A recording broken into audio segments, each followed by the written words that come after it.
नमस्कार, मी अनिल जाधव. तुम्ही बघताय आपला अग्रवन. चालू खरीप हंगामामध्ये पीक विमा योजना राबवण्यासाठी कृषी विभाग तयारी करत आहे. त्यासाठी निविदा काढण्याचं काम सुरू आहे. पण मूळ प्रश्न हा आहे की यंदा पीक विमा योजना कशी राबवली जाणार आहे. गेल्या वर्षीप्रमाणे म्हणजेच कमी भरपाई देणारी पीक विमा योजना असणार आहे का 2024पर्यंत जशी पीक विमा योजना राबवली गेली की ज्या प्रमाणामध्ये आपल्या शेतकऱ्यांचं नुकसान होत होतं त्यानुसार आपल्या शेतकऱ्यांना भरपाई मिळत होती अशी पीक विमा योजना असणार आहे. याचाच आढावा आता आपण व्हिडिओतून घेण्याचा प्रयत्न करणार आहोत. तर आपल्या सगळ्यांना माहिती आहे की गेल्या खरीपामध्ये म्हणजे 2025च्या खरीपामध्ये पीक विमा योजनामध्ये बदल केला होता. या बदलाचा फटका आपल्या सगळ्यांना कसा बसतोय हे आता मी पुन्हा सांगत नाही. परंतु आता नवीन हंगामामध्ये म्हणजे आपण ज्या खरीपामध्ये आता पेरण्या करणार आहोत, आपण पावसाची वाट बघतोय. पाऊस आल्यानंतर आपण पेरणी करणार आहे, त्यानंतर पीक विमा काढणार आहे. पण ही योजना नेमकी कशी असणार आहे.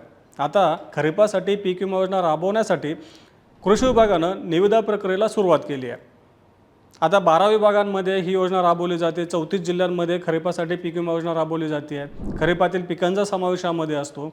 पण गेल्या वर्षी आपण सगळ्यांनी पीक विमा काढला होता. आपल्याला आपल्या नुकसानीच्या प्रमाणामध्ये भरपाई मिळालीच नाही. गेल्या वर्षी विक्रमी जवळपास 95 लाख हेक्टरवरील पिकांचं नुकसान झालं होतं. परंतु मिळालेली भरपाई ही 24च्या तुलनेमध्ये म्हणजे खरीप 2024च्या तुलनेमध्ये खूपच कमी होती. त्याचं महत्त्वाचं कारण होतं ते म्हणजे पीक विमा योजनेमध्ये केलेला बदल. कारण सरकारनं आपल्याला जी जास्तीत जास्त भरपाई देणारे ट्रिगर होते ते गेल्या वर्षी काढले होते आणि यंदाही अगदी तशीच विमा योजना राबवण्यात येणार आहे. म्हणजेच गेल्या वर्षी जे ट्रिगर काढले होते ते यंदा देखील नसणार आहेत. म्हणजेच यंदा देखील केवळ पीक कापणी प्रयोगावर आधारित म्हणजेच उत्पादकतेवर आधारित पीक विमा योजना राबवली जाणार आहे. आपल्याला केवळ उत्पादनात ज्या प्रमाणात घट येईल त्या प्रमाणातच आपल्याला भरपाई मिळणार आहे. जशी खरीप 2025साठी आत्ता आपल्या खात्यामध्ये नुकतीच जमा झाली किंवा होणार आहे. म्हणजेच काय तर गेल्या वर्षीप्रमाणेच यंदा पीक विमा योजना राबवली जाणार आहे. यंदाच्या एल निनोच्या संकटामध्ये देखील आपल्याला कमीच भरपाई मिळणार आहे. आता खरीप 2025मध्ये पीक विमा योजना जेव्हा जाहीर झाली होती तेव्हा देखील ॲग्रोवनच्या माध्यमातून आपण त्याचा आढावा घेतला होता की यंदाची पीक विमा योजना हे आपल्याला पुरेशी भरपाई किंवा ज्या प्रमाणात आपलं नुकसान होणार आहे त्या प्रमाणात भरपाई देणारी नसणार आहे. त्यावेळी आपल्यापैकी अनेकांनी हाच प्रश्न उपस्थित केला होता की अजून पीक विमा योजना जाहीर व्हायची आहे, अजून पिकांचं नुकसान व्हायचं आहे, त्यानंतर पंचनामे होतील आणि नंतर आमच्या खात्यामध्ये पैसे येतील. मग तुम्ही आत्ताच कसं सांगता की आम्हाला कमी भरपाई मिळेल. त्याचं महत्त्वाचं कारण आहे की पीक विमा योजनेमध्ये जे निकषांमध्ये की ज्याच्या आधारावरती पीक विमा भरपाई दिली जाते ते निकष आधीच जाहीर केले जातात. आता निकषांमध्ये बदल केल्यानंतर लगेच कळतं की नुकसान भरपाई यंदा कशी मिळणार आहे. आता गेल्या वर्षी जेव्हा पीक विमा योजना जाहीर झाली होती तेव्हा स्पष्ट झालं होतं की आपल्याला गेल्या 6-7 वर्षांमध्ये ज्या महत्त्वाच्या ट्रिगरमधून जास्तीत जास्त भरपाई मिळाली होती ते ट्रिगर गेल्या वर्षीच पीक विमा योजनेमध्ये नव्हते. त्यामुळे साहजिकच भरपाई कमी मिळणार होती. आता यंदाही तसंच आहे. गेल्या वर्षीप्रमाणे यंदाही पेरणीच न होणं, हंगामातील प्रतिकूल परिस्थिती, स्थानिक नैसर्गिक आपत्ती आणि काढणी पश्चात नुकसान भरपाई हे महत्त्वाचे 4 ट्रिगर नसणार आहे. म्हणजेच यंदा देखील आपल्या शेतकऱ्यांना संकटाच्या काळामध्ये कमीच भरपाई मिळण्याची दाट शक्यता आहे. आता आपण 2023चं थोडासा आढावा घेऊयात. 2023मध्ये देखील एल निनो होता. त्यावेळी देखील पाऊस कमी पडला होता. पण 2023मध्ये परिस्थिती थोडीशी बरी होती. म्हणजेच पावसाचं प्रमाण आपल्याला 94% दरम्यान मिळालं होतं. आता यंदा कृषी विभागानं जो अंदाज व्यक्त केला आहे त्या अंदाजानुसार यंदा पावसाचं प्रमाण हे 86 ते 90% दरम्यान राहण्याची शक्यता आहे. म्हणजे यंदा पावसाचं प्रमाण 2023च्या तुलनेमध्ये कमी राहणार आहे. 2023मध्ये पावसात मोठा खंड पडला होता. त्याच्या आधी काही भागांमध्ये पेरणीच झाली नव्हती कारण पेरणीयोग्य पाऊसच पडला नव्हता. त्यामुळे त्या मंडळातील सगळ्या शेतकऱ्यांना पेरणीच न होणे या ट्रिगर अंतर्गत भरपाई पहिल्या टप्प्यात मिळाली होती. त्यानंतर अनेक भागांमध्ये पावसात खंड पडला होता. पावसात खंड पडल्यामुळं शेतकऱ्यांना हंगामातील प्रतिकूल परिस्थिती या ट्रिगरमधून 25% अग्रिम भरपाई मिळाली होती. आपल्या सगळ्यांना माहिती आहे की 2023मध्ये अग्रिम भरपाईतून मिळालेली रक्कम जवळपास 2,500 कोटींच्या दरम्यान होती. त्यानंतर शेतकऱ्यांना स्थानिक नैसर्गिक आपत्ती या ट्रिगरमधून देखील भरपाई मिळाली होती आणि काढणी पश्चात नुकसान या ट्रिगरमधून देखील भरपाई मिळाली होती. 2023च्या खरीपामध्ये एल निनोचं सावट होतं, कमी पाऊस पडला होता, पावसात खंड पडला होता, कमी उत्पादकता आली होती. त्यामुळं जवळपास 8,000 कोटी रुपयांच्या दरम्यान 7,500 ते 8,000 कोटी रुपयांच्या दरम्यान शेतकऱ्यांना फक्त खरीपासाठी पीक विमा भरपाई मिळाली होती. यंदाची परिस्थिती 2023च्या तुलनेमध्ये थोडीशी चिंताजनक असणार आहे, कारण हवामान विभागानं जो अंदाज व्यक्त केला 2023मध्ये 94% होता, प्रत्यक्षात पाऊस हा 95-96% दरम्यान झाला होता. यंदा पावसाचं प्रमाण कमी राहणार आहे, त्यामुळं पावसात खंड पडणं किंवा काही भागांमध्ये पेरणीयोग्य पाऊसच न होणं, दुबार पेरणी होणं, पीक वाया जाणं, पिकांचं नुकसान होणं, म्हणजेच वेगवेगळ्या ट्रिगरमधून शेतकऱ्यांना भरपाई यंदा जास्त मिळू शकते. ज्या भागामध्ये यंदा पेरणी होणार नसते किंवा होण्याची शक्यता नसेल किंवा जिथं होणार नाही पुढच्या टप्प्यामध्ये की असं होऊ नये, पण जर समजा असं संकट आलं तर पेरणीच न होणं या ट्रिगरमधून आपल्या शेतकऱ्यांना भरपाई मिळाली असते. तसंच जर समजा आपल्या पिकांची लागवड केली परंतु पावसात मोठा खंड पडला 2-3 आठवड्यांचा, तर शेतकऱ्यांना 25% अग्रिम भरपाई देखील मिळाली असते. त्यासोबतच स्थानिक नैसर्गिक आपत्तीचा ट्रिगर आहे, हंगामातील प्रतिकूल परिस्थिती हा ट्रिगर आहे. या ट्रिगरमधून सुद्धा शेतकऱ्यांना यंदा 2023 प्रमाणे भरीव भरपाई मिळाली असते. पण यंदा सरकारनं 2025 प्रमाणेच हे सगळे ट्रिगर काढून पीक विमा योजना राबवण्याचा निर्णय घेतला आहे. त्याच्या निविदेची प्रक्रिया सध्या सुरू झाली आहे.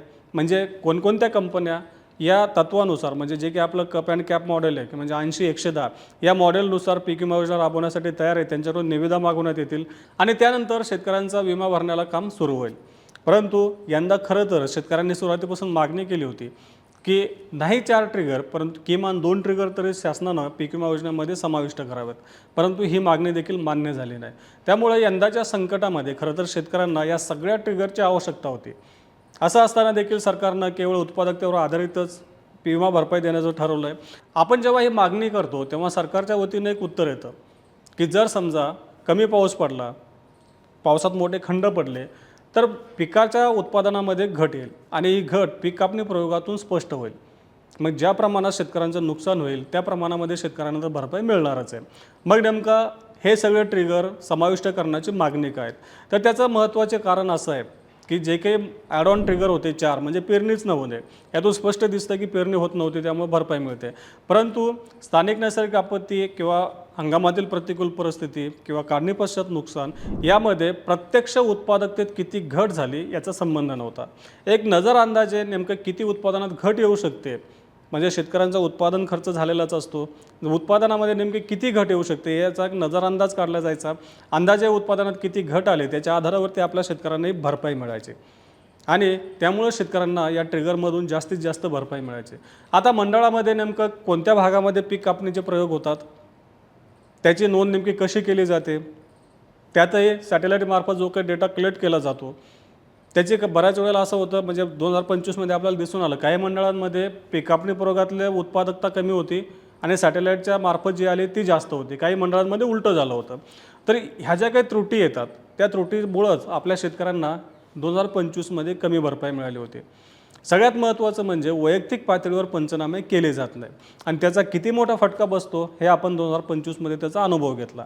आपण जर थोडा बारकाईनं विचार केला आणि मागची जर आठवण केली, म्हणजे जून ते ऑक्टोबर या कालावधीमध्ये ज्या पिकांचं नुकसान झालं होतं, खरीपांच्या पिकांचं नुकसान झालं होतं, तर नदी नाले किंवा ओढ्यांच्या शेजारी जे पुराचं पाणी शेतांमध्ये गेलं होतं तिथं अगदी 50 ते 80% पिकांचं नुकसान झालं होतं.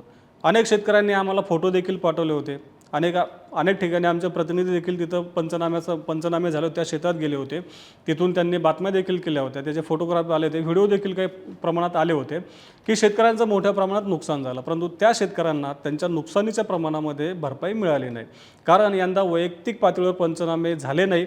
म्हणजे 2025मध्ये खरीपामध्ये वैयक्तिक पातळीवर पंचनामे झाले नाही, मंडळ पातळीवर पंचनामे झाले आणि मंडळ पातळीवर जेवढी उत्पादकता कमी आली त्या प्रमाणातच शेतकऱ्यांना भरपाई मिळाली. आता कापसासाठी ₹1 देखील 2025च्या खरीपामध्ये मिळाला नाही शेतकऱ्यांना विमापोटी. इतर पिकांच्या बाबतीत देखील तसंच आहे, खूपच कमी मंडळांमध्ये अशी भरपाई मंजूर झाली. सोयाबीनसाठी सर्वाधिक पीक विमा मंजूर झाल्याचं दिसून येतं. आता यंदाच्या खरीपामध्ये देखील हेच घडणार आहे. म्हणजे आपण पीक विमा काढायला पाहिजे का, तर 100% काढायला पाहिजे. आपल्याला संकटाच्या काळामध्ये ज्या उत्पादनामध्ये घट यंदा निश्चितच येण्याची शक्यता आहे, तरी देखील पीक विमा योजनेमध्ये जर हे सगळे ॲड ऑन ट्रिगर जर समाविष्ट केले असते तर मात्र शेतकऱ्यांना भरीव भरपाई मिळाली असते. आता सरकारनं नेमके ट्रिगर का काढले? सरकार सांगतं की पीक विमा योजनेमध्ये खूप त्रुटी होत होत्या. मुख्यमंत्र्यांनी सांगितलं, त्यावेळेच्या कृषी मंत्र्यांनी देखील सांगितलं होतं की पीक विमा योजनेमध्ये शेतकऱ्यांऐवजी कंपन्यांचं जास्त भलं होतं, त्यामुळे आम्ही हे ट्रिगर काढून टाकले. मग आता हे ट्रिगर काढल्यानं कंपन्यांचं नेमकं काय नुकसान होतं आहे आणि शेतकऱ्यांचं किती भलं होतं आहे हे मात्र आपले मुख्यमंत्री आणि कृषी मंत्री सांगत नाहीत. फक्त पीक विमा कंपन्यांचा फायदा होत होता, एका कारणाखाली त्यांनी पीक विमा योजनेमध्ये बदल केल्याचं सांगितलं जातं. प्रत्यक्षामध्ये हे ॲड ऑन ट्रिगर पीक विमा योजनेमध्ये असल्यामुळं सरकारला पीक विमाचा जो हप्ता होता तो जास्त येत होता आणि हाच हप्ता कमी करण्यासाठी सरकारने हे ॲड ऑन ट्रिगर काढून टाकले होते. म्हणजेच उत्पादकतेवर आधारितच शेतकऱ्यांना पीक विम्याची भरपाई देण्याची तरतूद आहे. परंतु राज्य सरकार त्यांच्या इच्छेनुसार जे काही ॲड ऑन ट्रिगर आहेत, पेरणीच न होणे, स्थानिक नैसर्गिक आपत्ती, हंगामातील प्रतिकूल परिस्थिती, काढणी पश्चात नुकसान, हे ट्रिगर राज्य सरकार आपल्या इच्छेनुसार पीक विमा योजनेमध्ये समाविष्ट करू शकतात. हे ट्रिगर ॲड करून देखील म्हणजे त्याचा समाविष्ट करून देखील जो काही पीक विमा हप्ता येईल त्या हप्त्यापैकी राज्य सरकार आणि केंद्र सरकार हे दोन्ही समान पद्धतीनं हप्ता देणार होते आणि देत होते. आता खरीपामध्ये शेतकऱ्यांना जे नगदी पीक आहे त्यांसाठी, खरीप आणि रब्बीसाठी जे नगदी पीक आहे त्यासाठी 5%, तसंच जे काही इतर पीक आहे त्यासाठी 1.5% आणि 2% या प्रमाणामध्ये शेतकऱ्यांना हप्ता भरावा लागणार आहे. उरलेला हप्ता राज्य सरकार आणि केंद्र सरकार अर्धा असा देत असतं. यापूर्वी 2024मध्ये देखील असंच होतं.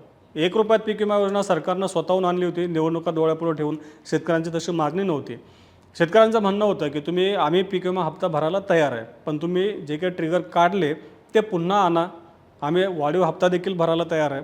परंतु सरकारनं तसं केलं नाही, कारण सरकारचं एकच उद्दिष्ट होतं की पीक विम्याच्या हप्त्यावर जी काही रक्कम दिली जाते 7-7.5 हजार कोटी ती कमी करायची. आता 2025मध्ये नेमका सरकारचा किती पैसा वाचला, तर 2025च्या खरीपामध्ये पीक विमा कंपन्यांना जवळपास 2400 कोटी रुपयांचा पीक विमा हप्ता द्यावा लागला.